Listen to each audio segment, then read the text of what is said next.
Welcome back to Carolina Ruck Cuddles. Starting off, guys, I know a lot of people voted the other day and y'all wanted the Rincon. I wanted the Rincon, but we missed that bet, guys. That thing was gone already, which isn't my fault, but at the same time, it is my fault. He had offered it to me before he even put it up for sale. I'm like, I don't know. It needed a motor, and I was like, I don't really want to be doing that. And then I realized how cheap the modals complete on the bottom ends are on eBay. And I was like, $300 plus a top end. I could make money off that.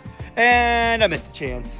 But anyways, guys, today we're going to start off by walking on the Polaris, and then we'll probably go mudding. But y'all got to see what we found out about this stupid thing for us. Starting off, this is a Polaris 570. Piece of crap. I hate it. So, this guy told me he wouldn't start. It wouldn't run. So, I started by saying, you know, I thought it was the valves. I think I've talked about it if you've been here. I'm like, oh, the valves. These valves aren't adjustable. They have to be replaced, which is BS.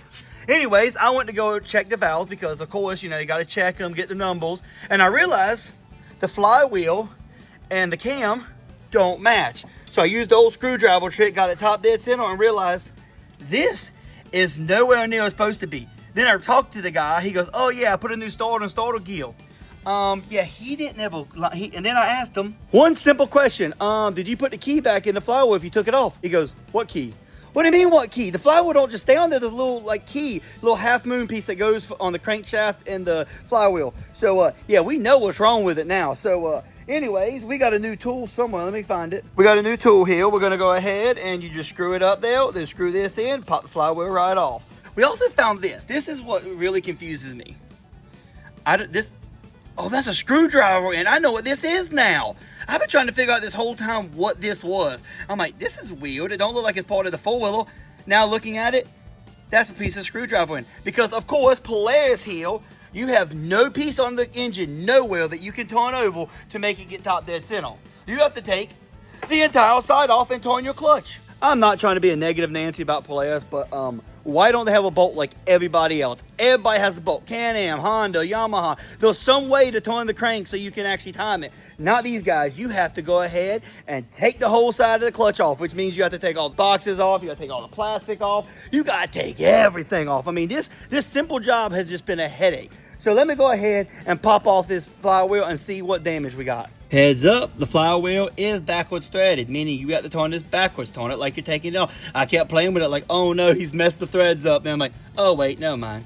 Now you just take your thing, tighten this up, and it'll push us right out the way. And voila, look how easy that is. You just tighten down, it'll push that right off. If you had to use pry bars, it does save you like $10 just use a pry bar, but it's so hard and aggravating that I got to the point I buy a flywheel tool every time I need one. I'm not wasting time because I've had one time took 4.5 hours to get it off, and I could just order it and go. Unless I'm in a rush, I'm gonna order the tools, and I got one for almost every model now, guys, so I can take off every one. Now we just loosen it up because we're done with it. Hey, tighty, righty tighty, and it fell in my liquid. Oh, okay. Starter gear's out. This is out. So this was sitting like this. Where's the key at? The key's nowhere near that, guys. Again, it was sitting kind of, hey, it was sitting like this. There was no key anywhere to be found. Holy moly. Let me go ahead and lay this down and figure this out. Guys, worst case scenario. I don't know if y'all can see it. See if I can focus. Focus, you see that right there? That's where it belongs. It shielded off. I bet it shielded off before he took it apart. That's why he couldn't find it. Guys, this might just be the issue. We might not have to do timing, but this could be a pain to get this thing out because it shielded off and it spun so many times that it's way off. So now I got to spin the whole motor over to try to get it on the bottom, and gosh, this is going to be fun.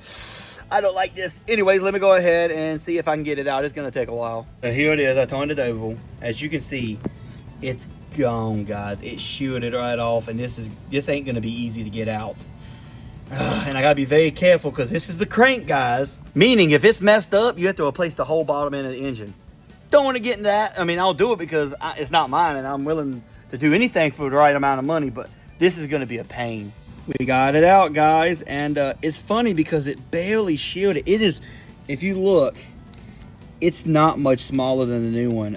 Let's see if I can get it this day. Motherfucker. I don't want to take the new one out. If you look, it is smaller. You can see it's noticeably smaller, but it's so tiny. But that's all it did, guys. It spun this off, allowing the flywheel to go wee, wee, wee, wee. And that, ladies and gentlemen, is what the issue is, I hope. I'm hoping we put this in and voila, we're done. Bing, bang, doom. Woo! We'll be done finally. I'll be happy because I've been working on this thing for weeks, trying to figure out what was wrong with it. Okay, moment of truth. I've got everything hooked up. The battery was dead because it just died. And let's see if this thing will start now. Got the injector back on. We got the spark plug back in. We have a really dirty camera. Let's prime it up. Okay, I'm pretty sure it's primed. Heck yeah, guys, it runs! Yeah! Ah! Thank God. Now I can put this piece of crap together and never have to look at it again. And it's all it was that shield off piece. Did I show y'all this? I don't know if I showed y'all this. There was the other piece. It was inside the flywheel. Just in case y'all wanted. That's how much shield off. And it's just crazy. So I guess I'm going to go ahead and slap this thing back together. Eventually. Well, guys, we are back next day. And guess what? We got the 570 all buttoned up, ready to go. She starts, she runs, she does good. But I think we need to drive this thing. I've never driven a 570 other than around the yard since I just test drove it a little bit. And I think, you know what? What's a good idea to do with it? Easy. Put the 570 up against a 500 because apparently they're a similar motor except a couple little things, guys. So let's go ahead. I'm going to slap on a GoPro. We're going to drive the 570, do a little top speed, drive it around a little bit. Then we'll jump on a 500 HO that we have sitting around and just see which one do I think is better, which one does good. You know, let's get this straight. Come on, guys. Let me go ahead and slap the GoPro on. So I was thinking, I said, you know what? We really got to put this in the video. So we are moving this to the front. This is getting recorded at the end. So if you kind of see parts and you're like, wait a second. Yeah, this is what happened, guys. We got them side by side, 500, 570. As you can see, those little differences, like kind of the molding's a little different. The 570 front end looks a little bit more thin in the middle. That looks a little fatter. Maybe I'm wrong, but yeah, I think it's just the way I'm sitting. But other than that, they're very similar machines. So things I do like about them, the belt box is on the side. Belt box is on the side. Really good design. This is fuel injected and a door overhead cam, so EFI. I like EFI, but at the same time, these are really notorious for shearing the key off the flywheel. I don't think the 500s are. I've never heard nobody say it, but they might be. So here's the issue I have with these. One big issue I have with the 570 and the 500, and just the Polaris thing that I hate the most, the transmission and the diff are built in one whole unit. You can see it there. Let's see over here. Same thing, all in one, guys. And because of that, if something happens to your rear diff, your whole transmission's out, and that's an expensive fix. They knew what they were doing. I don't care what nobody says. That is a stupid design. But you can look at these. They are pretty much the same thing. I mean, I think this is a little more wider, but again, it could just be the way I'm looking at it. I know this is the old rack. This is a new one. I do like the metal bar. This one does not have a metal bar. It's just all plastic, but at the same time, I can't really say. I mean, the engines look so similar, I can't even tell a difference. Anyways, my man's here to come look at this Can-Am. I'll catch y'all in a second. Okay, let's get going, guys. She starts right up now. I will say, this 570 does got some power. Let me go ahead. I'm gonna forget what this is, but it's it right there, baby. I guarantee I'm gonna forget what that is. But I will say it does have power. I'm not gonna say it don't. At least it feels like it got power. I'm still not a Polaris guy because there's so many issues I just don't like about it. There's so many things I wish they didn't have. Like, I don't understand why they do things. Woo! I don't want to spin it because if there's one thing I've always noticed about Polaris, the front end is too light. And because the front end's too light, it wants to tip and flip over. Don't get me wrong, I like some things about Polaris, but that's just stupid.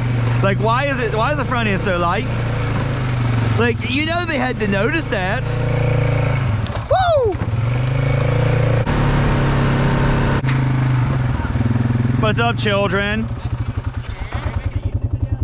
Always. Okay, we back.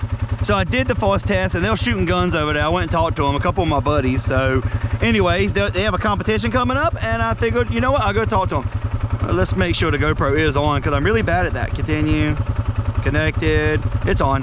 I'm telling you, I've done that one time. 30 minutes worth of water, like great water. One moment, I mean, it was awesome, but anyways, hopefully y'all can see it. I like to get a rolling start, because I don't like to floor it from zero, but we'll have to use a little timer. Go about 1 mile an hour. Okay, ready? 1, 2, 3.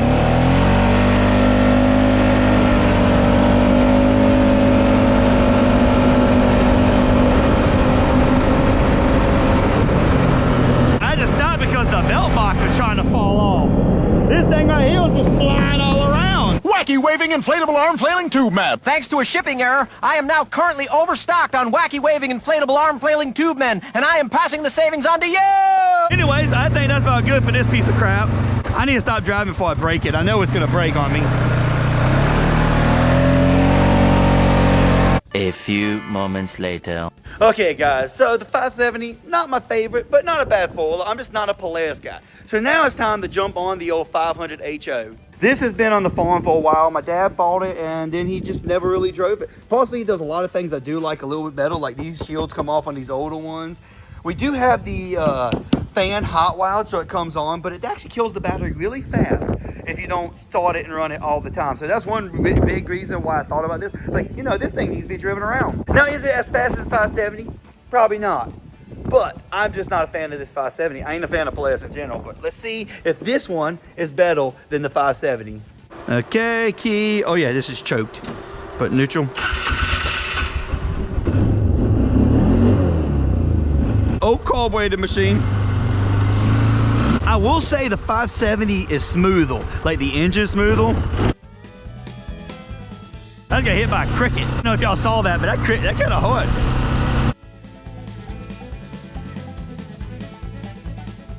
I mean, honestly, I kind of like this foiler a little bit better, mainly because it doesn't have a lot of the electrical stuff, and Polaris electrical stuff is the worst. And I like the belt box. The 570 and the 500 both have the belt box on the side. That belt box is kind of loose. And I do like how the belt box is on these. Because the new 800, or not 800s, 850s or 1000s, the belt box is on the back. And you saw me walk on the high lifter. It is the worst thing ever, guys. Oh, crap.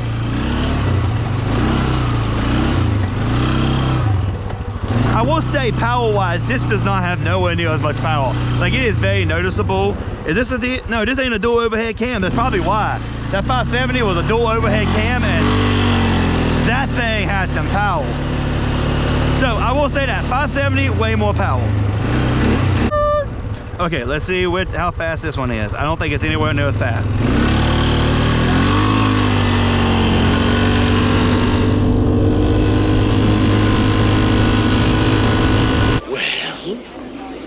We're waiting. Okay, I didn't even have to test that. This thing is way slow. The dual overhead cam is really, really good for power. Who knew that having two cams over one? But this might have two cams and I don't know. It's a Sportsman 500 HO, but the 570 power-wise is way more power.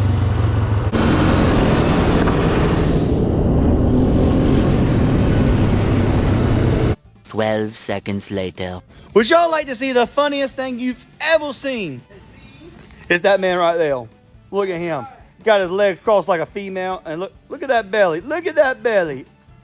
Okay, guys, we got a Can-Am 800 Renegade, and I could not get no power to it. I'm working on for a customer, and I was so distraught. I called the guy and said, man, I have no power. I think the ECU's out. And he literally tells me, no, I have everything crossed. I'm like, what are you talking about? So if you take this wire right here and just plug it in. You hear it? The fuel pump comes on. He has it hot wired so the fuel pump comes on. Talk about some sketchy stuff. I'm supposed to fix this thing and I don't know where to start.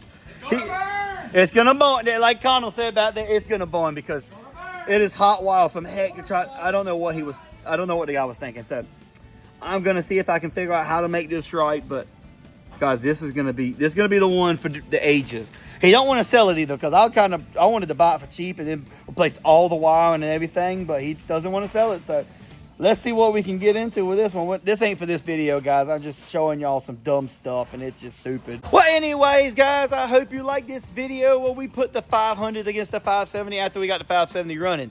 Yes, the key has sheared off and that was it. So if you had this issue where it doesn't want to start, it wants to backfire and it just sounds wrong, it could be that key, guys. Just go ahead and turn the engine over to top dead center, and if you don't see the mark, your flywheel's probably moved. Anyways, guys, I hope you like. If you wouldn't mind, like, comment, and subscribe, because look, these boys, they've always subscribed, they've always liked all my videos, so now y'all got to. I will see you on the next one where we're gonna go pick up some tiles for the Grizzly. We're also probably gonna go pick up a foiler if it doesn't sell. Y'all voted for the Rancho. If it doesn't sell by Monday, we're gonna go pick it up. I don't have time this weekend too, so we might have a Rancho.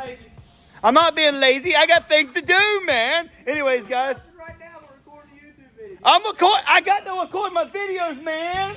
Anyways, I will see y'all on the next one.